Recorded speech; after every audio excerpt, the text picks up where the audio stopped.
It sounds like Trion Garage will be fielding a NASCAR Cup Series seat in the Daytona 500 for Marre Jr., and it's been confirmed that Helio Castroneves will drive the Project 91 entry for Trackhouse Racing in the 2025 Daytona 500. What's going on, guys? It's Daniel, and welcome back to our video. We got some NASCAR and other motorsports stories discussed here today on the channel. Let's go ahead and just jump straight into those really quickly. We're first going to talk about Hayek Motorsports, as with them transitioning from JTG Doherty to Hayek Motorsports for 2025, they have a new number logo for 2025. The number's been altered a little bit. They've had the iconic 47 logo since they came in around 2009 to 2010. They've made modifications and changes, but with them rebranding the Hayek Motorsports, they were looking to make a new change for 2025. I like the old look a lot better, don't get me wrong, but I understand why they're making the change. It does make a ton of sense, in my opinion, why they decided to go ahead and do this. I think it's interesting for sure, and it's interesting the Hayek, which will rebrand from JTG in 2025. Not shocked to see them, as they'll be going to a new era starting in 2025. And now we're going ahead and jump on to the next story of today's episode, as we're talking about Joe Gibbs Racing. As it was also revealed earlier today, that Joe Gibbs Racing officially has a new logo for 2025. For many, many years, since going all the way back to the late 2000s, I believe, they've had this iconic Joe Gibbs Racing logo, which has been very, very light and had a lightning look to it. It looked absolutely incredible. This looks a little bit more simple. It kind of looks very similar to the scheme they had in motocross when they had Joe Gibbs Racing motocross many, many years ago. And I think there's definitely some really good thing with simplicity sometimes. I do like the old logo a lot better. I liked how it jumped out at you. It looked great. But I also understand why they're going ahead and making changes for the Joe Gibbs Racing logo. I think it looks solid, in my opinion. It doesn't look absolutely great. We've seen this, though, I think, previewed in an Xfinity competition in 2024. I believe they used it for Chandler Smith last year when he was at Joe Gibbs Racing. Same for an Eric Almirola was over there, and William Sawash, who's over there now. Same with Brandon Jones and Taylor Gray. I think that's why they made the change, but they'll have a new era. I think the logo looks solid, in my opinion, but it's definitely an interesting change. I saw some people being frustrated about it, but I completely understand why they've gone ahead and decided to make this change for 2025, in my honest opinion. And now we're going ahead and jump on to the next story of today's episode, as we're talking about Door Bumper Clear. As it was confirmed earlier this evening that Door Bumper Clear has officially announced their 2025 lineup for the podcast for this upcoming season. So Freddie Kraft, as expected, will be back on Door Bumper Clear in 2025, but there's new changes coming, as Carson Elledge and Tommy Baldwin are going to join him in 2025.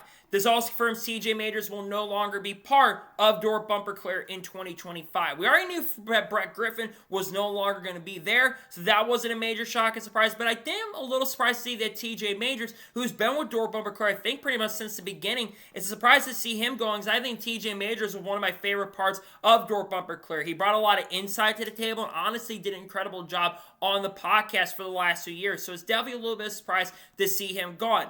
As for the new people coming on, Carson Elledge, she's been with the show for about a year or so now. She's been helping out when Casey Boat wasn't there and substituting for her, so I'm not surprised to see her coming into play. I think Carson Elledge has done a really good job being the host, and I think she'll bring some insight to the table, definitely. Tommy Baldwin has been a guest on Door Bumper Clear multiple different times, and I think Tommy Baldwin is someone that has that no-nonsense attitude, which I totally respect, and I think that no-nonsense attitude is something that is needed for Door Bumper Clear. I think it's an interesting lineup, definitely, for sure, and I do like the lineup in some ways. I get why people like the iconic of Brett Griffin and TJ Majors being there with Freddie, because there was a lot of that chemistry built up, but at the same time, I think some changes need to be made in some areas, and I'm not surprised or shocked to see some of the changes coming to Door Bumper Clear for 2025. And now we're going ahead and jump on to the next story of today's episode, as we're talking about Lawless Alan. As it was announced late Sunday night that Lawless Alan will be joining Venture Motorsports and ARCA full-time in 2025, driving a number 20 car. He will be teammates Isabel Robusta, who will drive the number 55 car as well this upcoming season.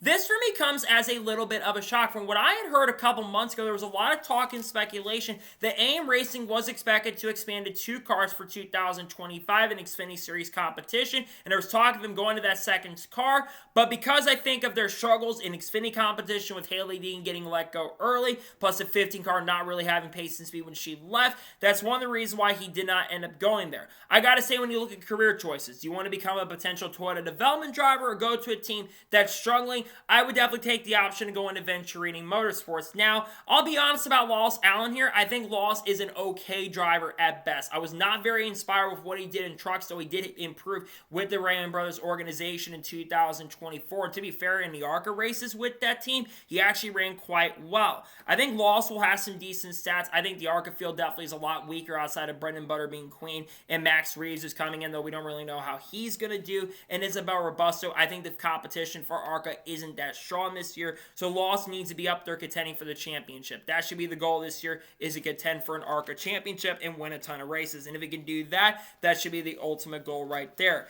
Great opportunity, though. I really hope he can make the best of it and hope he can run really strong with Venturini in 2025. I do think he's going to have a little pressure on him. Hopefully he can do really good under the pressure and run great in 2025.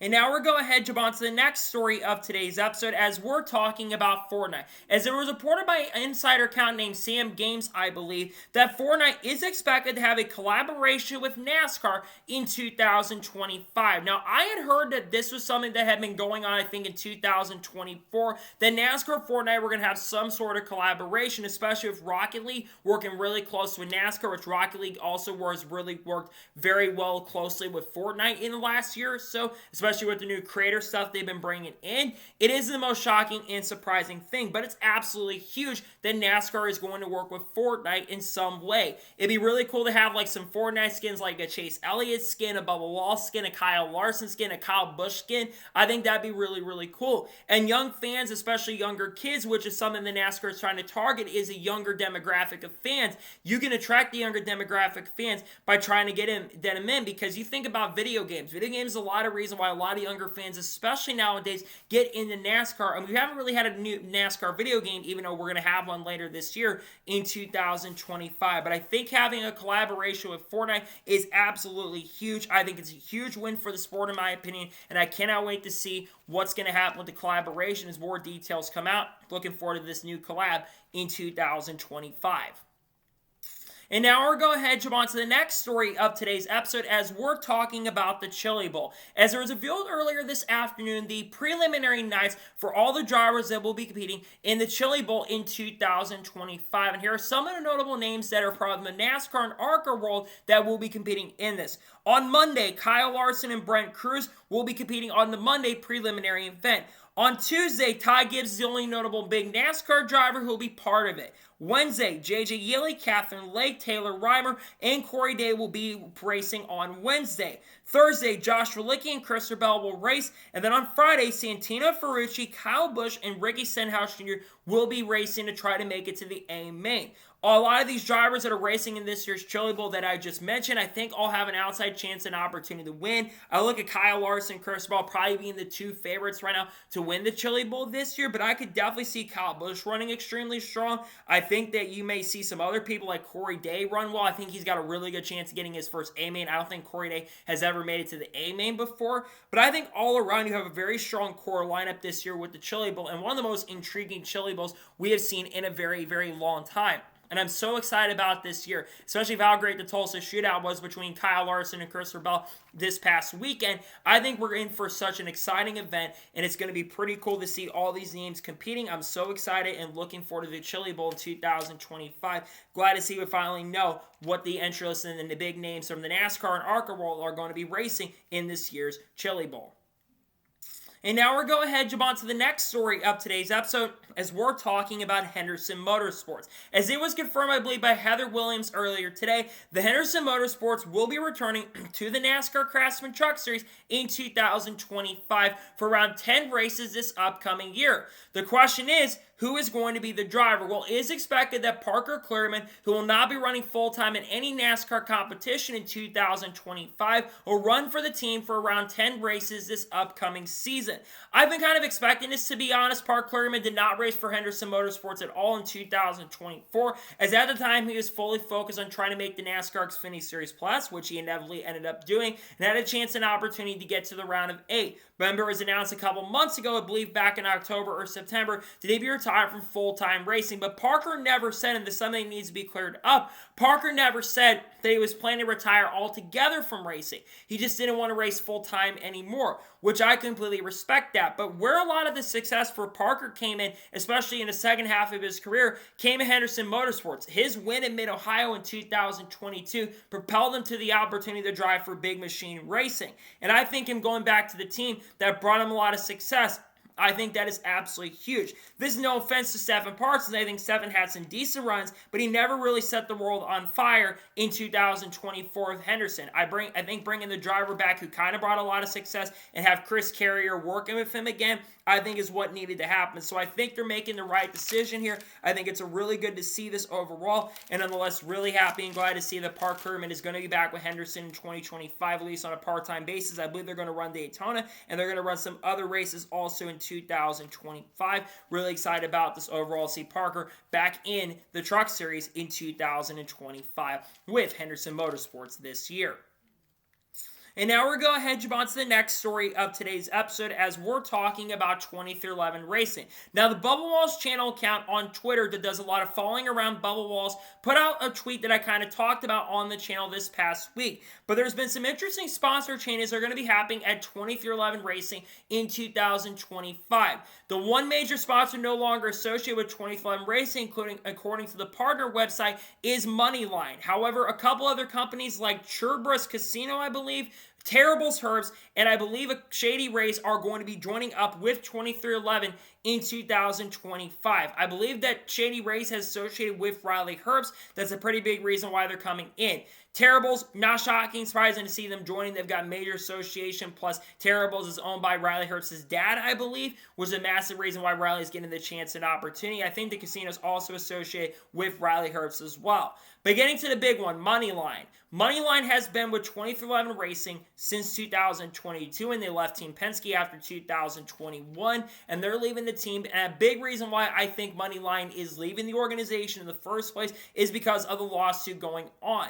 And I think there's a lot of talk, I remember, about Love's Travel Stop potentially leaving the team, or Front Row, which is part of the lawsuit. Same with other companies like McDonald's. There was talk that McDonald's could have left the team had they basically lost the preliminary injunction. There could have been a lot of sponsors jumping ship and going to other teams, which would have been absolutely shocking and surprising. And drivers like Bubba Walls and Tyler Reddick could have been free agents because of the lawsuit going on, which would have been absolutely huge and last minute to happen. I'm disappointed to see Moneyline no longer working with 2311. I remember the great schemes for Tyler Reddick and Bubba Walls and Kurt Busch over there. But at the same token, same time, there's pretty big reasons why they're no longer with them. Again, which is a shame to see. But again, like I've already mentioned and said, it's not the most shocking and surprising thing to see in my opinion. But at least the good news, right, is the majority of those sponsors that we could have lost during the lawsuit situation are still going to be sticking around with the team in 2025. Like I said, with McDonald's, other companies like Monster that weren't planning to do some big things.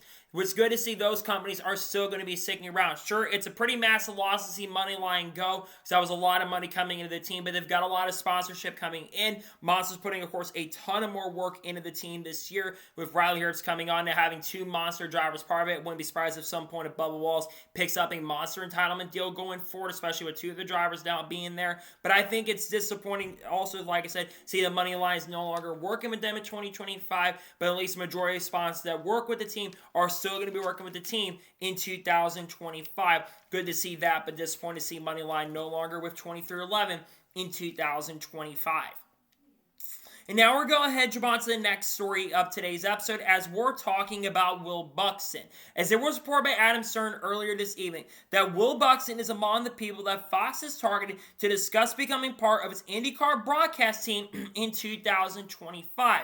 Continuing on, James Hinchcliffe and Townsend Bell have also been approached as potential people that could be in the Fox Sports booth for IndyCar in 2025. This has been one of the biggest talking points of speculations in the IndyCar world. I remember it was reported by Jenna Fryer, I think about a month or two ago, that apparently what she had heard was that Alan Bestwick, James Hinchcliffe, and Townsend Bell were going to be the IndyCar booth for 2025. However, at the time, James Hinchcliffe pretty much corrected her by saying that he had not signed any contract with Fox Sports at that point. Now, that could have absolutely changed by the time that had happened, but unfortunately, we didn't know if James Hinchcliffe was going to be part of the Fox booth. Will Buxton is very interesting. If you don't know who Will Buxton is, Will Buxton has done a lot of association with Formula One over the years. He's been with Formula One in some sort of capacity. I think since the early 2010s, I'm pretty sure, has been a journalist over there and has also been part of the broadcast as well. But one thing Will Buxton also loves is IndyCar, and he talks a lot about IndyCar. He praised Kyle Larson during Indy 500 week and talked about, I think, a lot of big things in the IndyCar world as well. Bringing a new personality into the sport like a Will Buxton, I think would definitely be really, really interesting. I think he was a solid commentator overall when he did some of the Formula One coverage in the early 2010s, and I think him coming back into the motorsports world as a lead commentator, maybe doing something like hosting, is interesting. Now, I don't think it was revealed who would be the lead commentator. Maybe Will is the lead commentator they're talking to, but if you want someone that could be a lead commentator for IndyCar, it would make a lot of sense to either try to get Kevin Lee to be that lead commentator, or try to find a way to convince Alan Bestwick to join, like Jenna Fryer had reported. I do believe that Alan Bestwick would be absolutely the perfect fit, and especially with Mike Joy getting close to retirement in IndyCar, in the NASCAR world at this point, you're going to need someone that's going to eventually have to go in, especially if Adam Alexander no longer working with Fox, I believe, for 2025. You're going to have to get someone maybe a little bit younger. While Alan isn't like super old by any stretch, he is in his young 60s at this point, but also Mike Joy is getting up there in age. He's 75 at the moment, so you definitely need a young, fresh face to come in to work with IndyCar down the road. And I think Alan Bestwick, who I think still has got 10 plus years as a lead broadcaster for anything at this point, I think it'd be really cool for him to come back into the motorsports world and cover IndyCar. He did an absolutely incredible job with the SRX on ESPN in 2023, and also did a killer job in 2022 and 2021 as well. So I think Will Buxton coming in would be great. As for James Hinchcliffe and Townsend Bell, they absolutely need to be in the booth. They killed it for a long time. James Hinchcliffe is absolutely a natural in the booth, and Townsend Bell is an absolute natural as well. I know there was talk about Jamie Little being a lead commentator, and there's talk about her joining the IndyCar team in some sort of capacity. Please, Fox, for the love of God, make the smart decision. Do not put her in the booth. She is not good with ARCA coverage. She did bad with that one Xfinity race she did, and she also did a terrible job with the truck coverage the last couple of years. Please, like I said, do not put her in the booth. That would be a terrible decision on your part if you decided to do that. We'll see who they decide to end up putting in the booth in 2025, but like I said, I think interesting that Will Buxton's being mentioned. We'll see who they end up deciding to be part of the IndyCar broadcast team in 2025. And now we're going ahead and jump on to the next story of today's episode, as we're talking about aero changes for the next-gen car. Now, someone, I believe was Jason on Twitter, I believe Corvette Racing 48 fan, had asked Bob Pockrass, are there going to be any major significant aero changes coming to the next-gen car for 2025? According to what Bob Pockrass has responded to, he says they're not expecting any major aero changes for the car in 2025 when it comes to the next-gen car. However, it does sound like they are looking to use a softer tire on the short tracks for 2025. They will not be adding horsepower to the next-gen car, unfortunately, and they're not planning to make any significant changes. It sounds like that Goodyear is going to be asked like it was in 2024 and be relied on to be with the sport once again to really help the short track racing product. I do gotta say, near the end of this year, I think the short track racing actually got a lot better. We do unfortunately overshadow the solid racing at Richmond with basically the softer tire with that terrible finish that Austin Dillon caused by taking out two drivers to win. We forget we saw basically the softer tires, and it actually put on a really strong product. And he had a set number of tires you could use, and I think it made the race very complex and very interesting.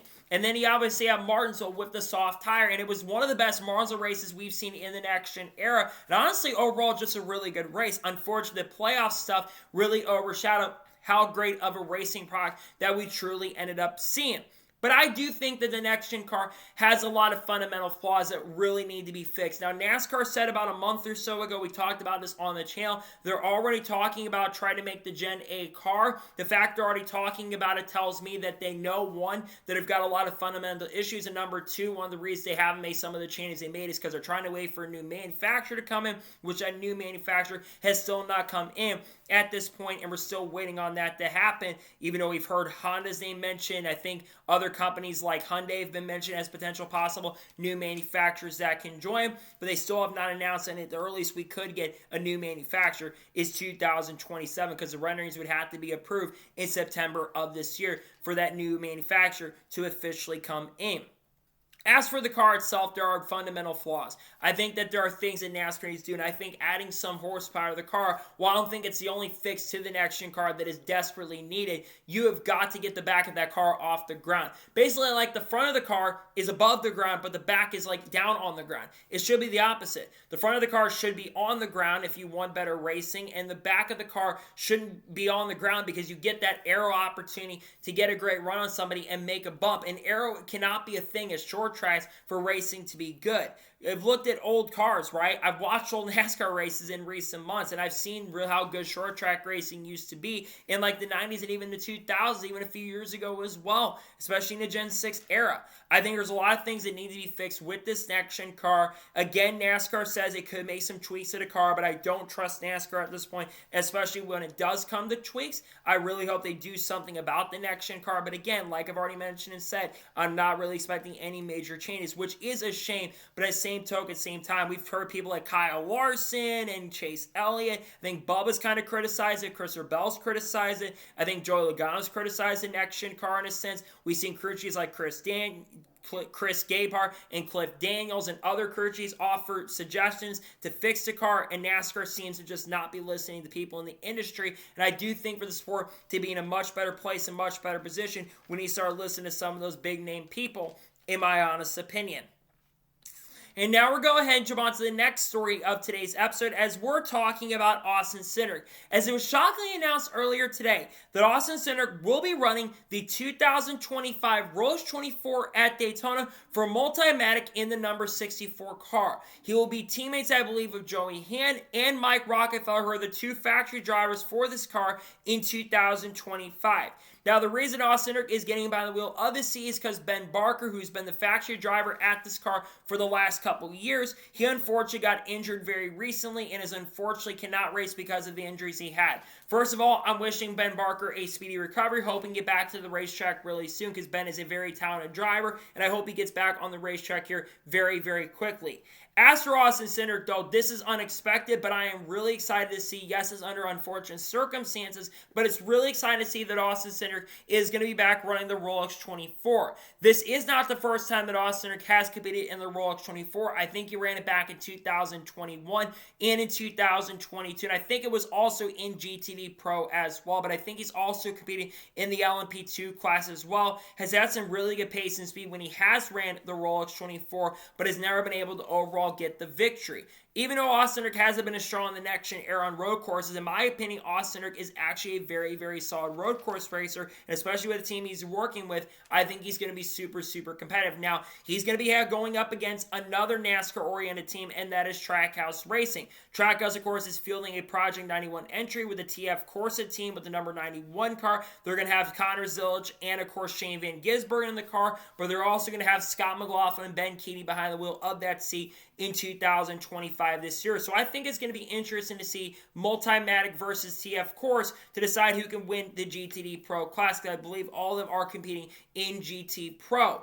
And I think Cindric, though, will be very, very competitive, but I look at the team that they're assembling, and I honestly could see this number 91 for Trackhouse having a really good chance and opportunity to go out there overall and pick up the win in the class. Definitely. I think Multimatic has gotten better. I think their Ford program had really struggled this year. They were not really good at the beginning of the year, but in the second half of the year, the Multimatic group got a lot quicker, and they showed a lot more great pace and a lot of really fantastic speed near the end of this year in season. And like I said, I'm pretty excited to see Cindric is getting the chance and opportunity to run back and get an opportunity to run the Rolex 24 in 2025. I really do think that he's going to have a good chance to win his class. Again, he's not going to be racing for the overall win, of course, in GTP cars, unless all the GTP cars fall out of the race and the only two cars end up falling out of the race. I think that it's going to be not an overall win, but I think winning in the class is certainly possible. We'll see how he end up doing and see if he can perform with the Multimatic team in 2025. I think he definitely will be pretty competitive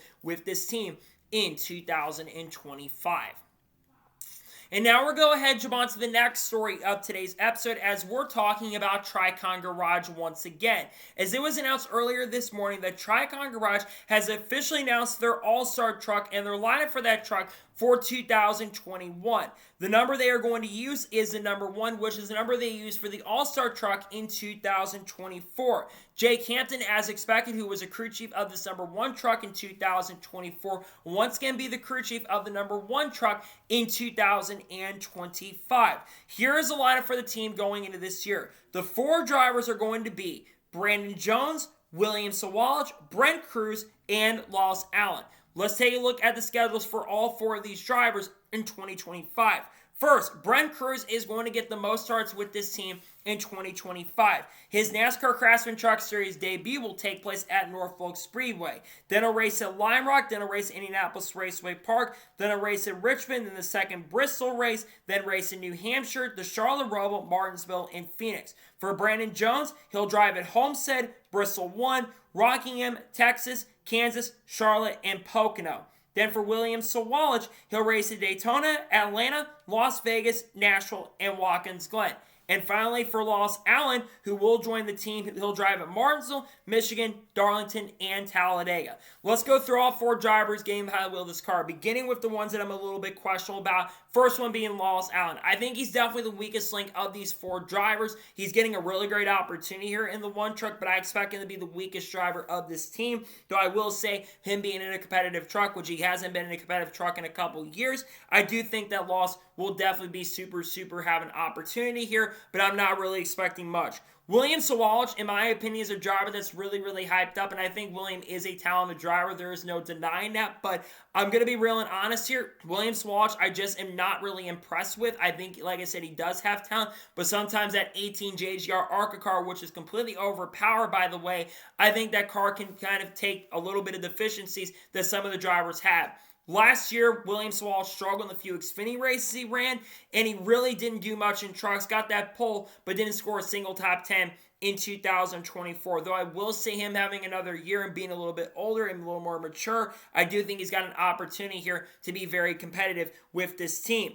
As for Brandon Jones, this is the first time I believe he's been in truck competition since 2020. And the last time he ran in trucks, he won at Pocono in the number 51 for Kyle Busch Motorsports at the time. And I think Brandon Jones realistically could go out there and pick up a win and in victory. I think you look at a race, of course, like Pocono, right? The last time he ran at Pocono, he went to victory lane. I think he could definitely be the favorite to go out there and win that run. I also look at Homestead being a good track for him, or Bristol. He's been really good there in NASCAR Xfinity Series competition. And I think Rockingham too. I think he's ran there before in the past, so he does have a little bit of experience at that track. I think he's got a really good opportunity here to definitely go to victory lane.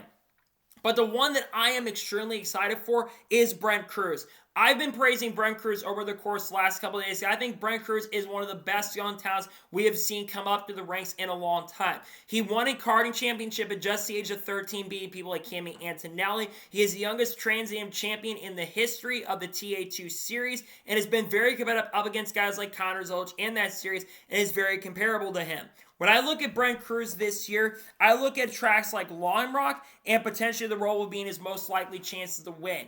I think especially with how good he is at road courses, I think he could win a few races in 2025. And honestly, I could see him having a 3 to 4 win season, which would be extremely impressive. And he's only 16 years old. That's the big thing for me, is he is a super young driver. I look for Brent Cruz to be the most likely to go to victory lane this year, which is kind of surprising considering he is the youngest driver in this team. But there's a lot of competition this year in truck competition. Obviously, you have Corey Heim, who's full-time in this series. You've got Chandler Smith and, of course, Lane Riggs. Caden Honeycutt's there this year. We know that Ben Rhodes and Ty Majeski are expected to be back this year. You're going to have other drivers in this series, like I said, like Roger Carruth. And there's other big names that are expected to be announced throughout the remainder of this offseason. But I think overall, the All-Star truck is decent in my opinion. Again, the most likely drivers to win are going to be Brent Cruz and Brandon Jones. The least likely is going to be Lost Allen. I think the lineup is definitely interesting for sure. I think there's definitely some pretty big positives with this lineup for 2025. We'll see how they can end up doing in 2025, though I do expect a guy like Connor Zilic, who won't be with the Trion Garage group, to be part of one of those races in Xfinity competition or truck competition this year. We'll see who they end up choosing for the remainder of the year, but pretty cool to see that Tricon is officially and finally has announced their lineup for 2025 for the All-Star truck this year. I'm a little surprised a Cup driver like a Bubba Wallace or Kurt Sabel is not getting behind the wheel of one of those cars, though, this year. And now we're going ahead and jump on to the first of two major stories in today's episode as we're talking about Helio Castroneves. As after days of speculation, it has been officially confirmed that Helio Castroneves will be attempting to qualify for the 2025 Daytona 500. He will drive the number 91 for Trackhouse Racing, the Project 91 entry. Wendy's will be the sponsor for the Project 91 car, and Darian Grubb, who's been the crew chief of the Project 91 car before, will be the crew chief once again for him in 2025.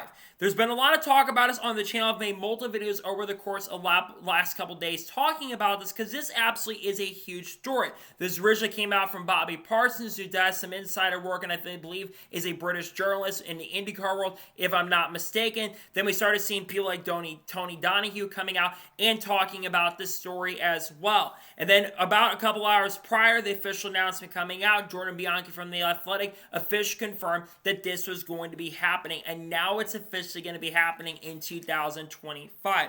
This has been in the works over the course of the last couple of years. After Helio Castroneves, I believe, won the SRX race at Five Flags Speedway in 2022, Don Hawk, who was at the time the CEO of the SRX, had promised Helio Castroneves an opportunity to run in the Daytona 500. And now he's going to get that chance and opportunity they're working on in 2023 to maybe drive for Trackhouse in the Project 91 entry. That did not end up happening. They're working on in 2024 to get behind the wheel of the Project 91 entry. That did not end up happening, but the third time is the charm. And now four-time Indy 500 champion Helio will get that chance and opportunity. Now, this is going to be the first time that Helio Castroneves has been in a stock car in a very long time. He's making his NASCAR Cup Series debut or attempting, but he's done some stock car experience as he did race in IROC back in the early 2000s, I believe back in 2002 and 2003. So he does have a little bit of experience in stock cars, especially with the SRX, which is kind of similar to the NASCAR Cup car. I do think that that will definitely help him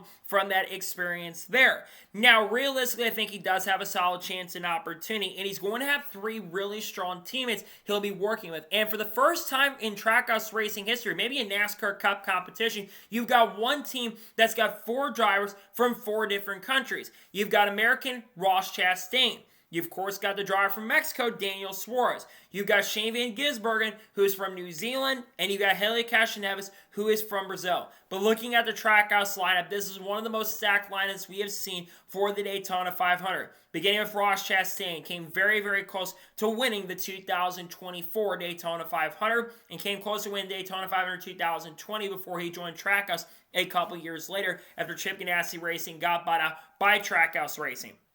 You think about Daniel Suarez, won Atlanta Motor Speedway in that really amazing and great photo finish between Kyle Busch, Daniel Suarez, and Ryan Blaney. And then you have Shane Van Gisbergen, who had some really strong runs on Super Speedways and Xfinity competition in 2024 and had a really solid run at Talladega as well and led laps in the event. I think he could be definitely an underdog in this year's Daytona 500. And now you've got four-time Indy 500 champion Helio Castroneves. He will also be trying to become only the third driver in motorsports history to win the Indy 500 and the Daytona 500. The other two are Mario Andretti, who won in 1967, and AJ Foyt, who won it in 1972. You think about this, he's also one of only four drivers who've ever won four Indianapolis 500s. Now, he's going to have a lot of competition in this year's Daytona 500 he's going up against because he's not in a charter car. He is going to be in an open car. He's going to be going up against guys, of course, you think about some of the talent in the series, like Jimmy Johnson is expected to run the Daytona 500, looking for his third Daytona 500 win if he makes the field.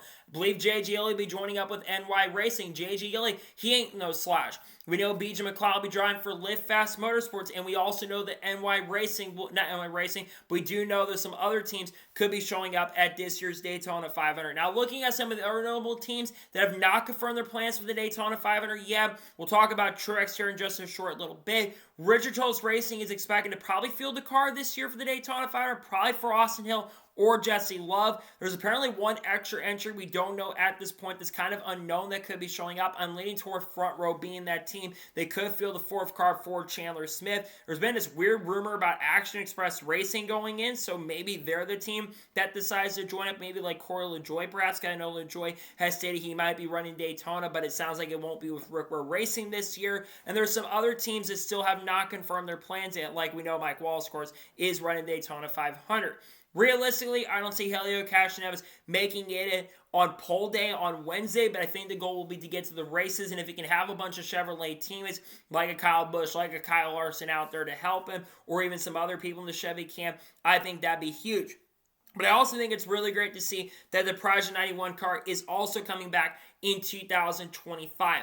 It's been a few years since the Project 91 car has been on the racetrack, since 2023. The big reason why it wasn't on the track in 2024 is they're putting full focus on Shane Van Gisbergen and getting him developed, and also with Zane Smith going to the third Spire car, which was a Trackhouse car in a sense too. They wanted to put a lot of focus on that. That's why they didn't get that out there in 2024. I really hope we do see this car more in 25. I'd have to think this is not going to be the only time we're going to see the car this year. There's obviously talk about him running it at Mexico City too, maybe with Sergio Perez. It could certainly be a possibility. But again, I think Helio is going to have a solid chance and opportunity, and I think he can definitely be very, very competitive at this year's Daytona 500 if he can make the show in 2025.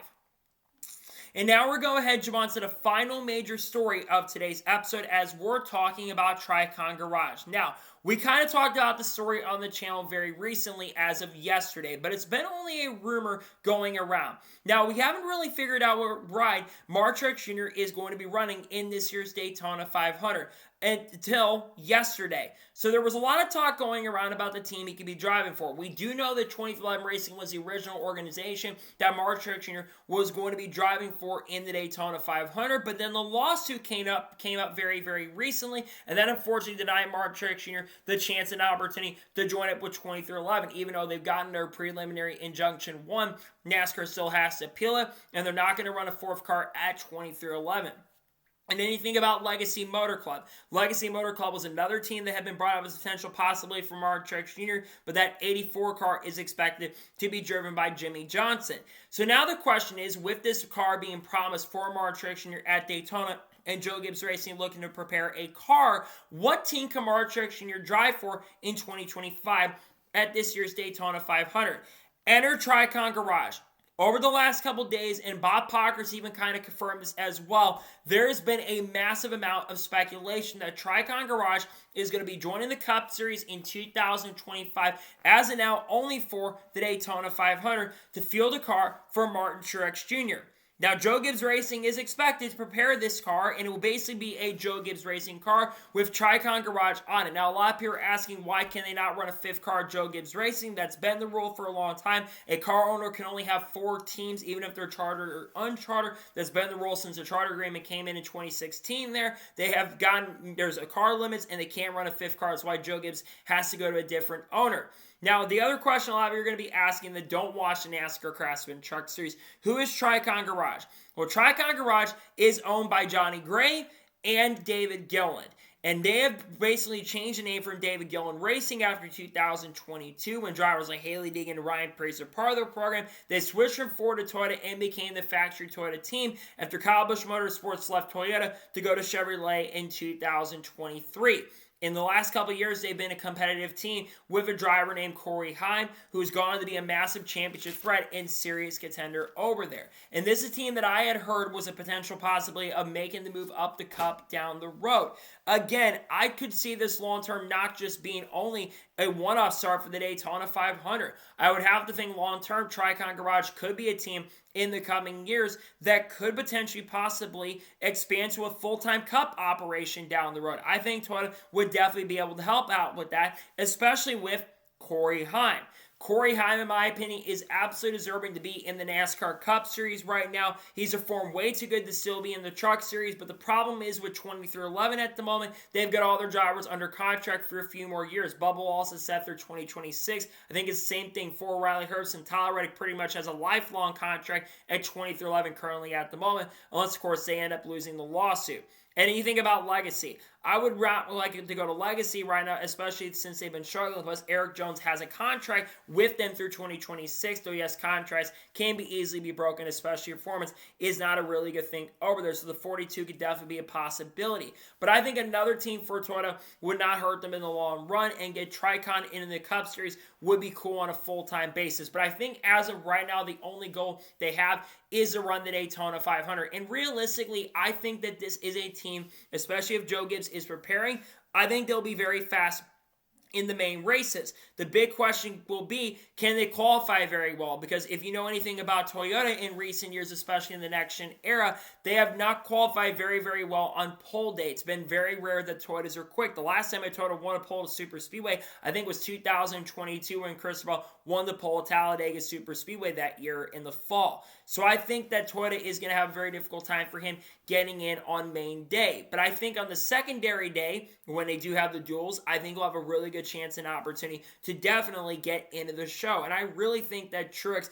especially with the help from a lot of Toyota teammates like Bubba Wallace and Tyler Reddick and Chase Briscoe and Christopher Bell and all those guys, I think they're going to be able to help him. And I think especially with that 1 hour practice, it's going to help as well. Now, we don't know the number at this point for Marre Truex Jr., but there is a ton of speculation that the number that Marre Truex Jr. is probably going to use is maybe the number 56 has been the rumor number. It sounds like, especially with how synonymous it is with Marre Truex Jr. and the Truex family over the years, I would think that's the most likely number that is going to be used for Marre Truex Jr. in 2025.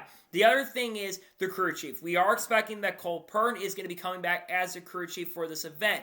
Now, we also do know that Marre Truex Jr. is expected to make some select Xfinity Series starts in 2025. We are leaning toward him running at Rockingham this year. We do also know there's some other race that he is going to run in the All-Star car. We're just waiting for official confirmation on what the drivers are going to be part of that All-Star car in 2025. We're waiting to see if a guy like Eric Almirola might come back, if Ryan Truex is coming back there. Who knows at this point?